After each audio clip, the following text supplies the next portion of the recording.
Hello students, my self धीरज यादव।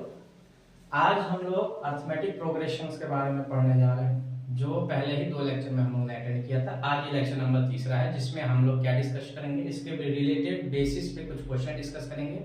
और जो हमारा सम की सीरीज है, मतलब अभी हम लोग अर्थमेटिक की सीरीज पढ़ रहे थे कि जो हमारे पास सीरीज दी गई है, जैसे हमारे पास 1, 3, 5, 7, 9 ये हमारे पास सीरीज दी जा रही है, तो इनके बेसिस पे हम क्वेश्चंस को पढ़ रहे थे। आज हम लोग को पढ़ना है इसके रिलेटेड बेसिस पे क्वेश्चन पढ़ेंगे और फिर हम सम सीरीज के बारे में बात करेंगे। मतलब दोनों ही एक ही है, बस थोड़ा सा डिफरेंस है दोनों के बीच में। कैसा है, आइए चलिए उसके बारे में थोड़ा डिस्कस करते हैं। अच्छा, इसमें मैं आपको पहले से ही बता चुका हूं, तो ऐसा ना करिएगा कि आपको पता ना हो।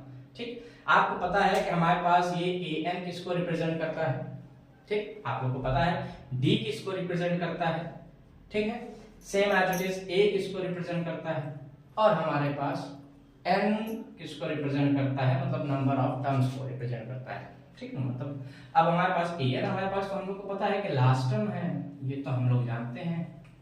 ठीक, लास्ट टर्म मतलब इनके एंड में आने, सीरीज के सबसे एंड में आने वाला जो टर्म होता है उसको हम लास्ट टर्म कहते हैं। ठीक है, डी हमारे पास कॉमन डिफरेंस है। कॉमन डिफरेंस को हम लोग कैलकुलेट करना भी जानते हैं कि कॉमन डिफरेंस कैसे निकाला जाता है।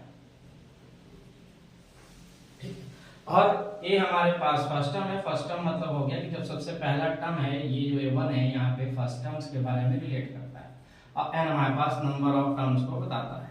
ठीक है ना, ये हमारे पास एपी की कुछ अर्थमेटिक प्रोग्रेशन की कुछ जो है कॉमन पार्ट्स हैं जो हमको पता होने चाहिए, जैसा आप लोग को पता है।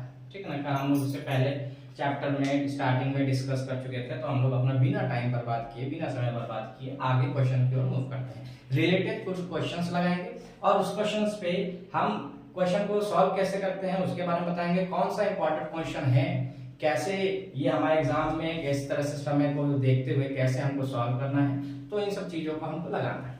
इसके बाद सम सीरीज के बारे में बात की जाएगी। अर्थमेटिक मतलब अभी हम लोग अर्थमेटिक प्रोग्रेशन की बात कर रहे हैं, इसके बाद अर्थमेटिक प्रोग्रेशन में ही हम सम की सीरीज के बारे में बात करेंगे, मतलब जिनके बीच में सम की बात कर रहे हैं। अच्छा, सम की बात सुन लीजिए, क्या कर रहे हैं, सम की बात जब कर रहे होते तो हम अपना बीच में प्लस आ जाता है, ये हमारे पास सम की सीरीज। ठीक है, तो अभी इतना नहीं हमको लेना है दिमाग में, अभी हम लोग सॉल्व ही करेंगे क्वेश्चन सिर्फ अर्थमेटिक प्रोग्रेशन के, बिना अपने टाइम को बर्बाद करते हैं। चलिए कुछ क्वेश्चन को समझ लेते हैं। ठीक है, जैसे हम लोगों ने बताया है कुछ क्वेश्चंस के बारे में।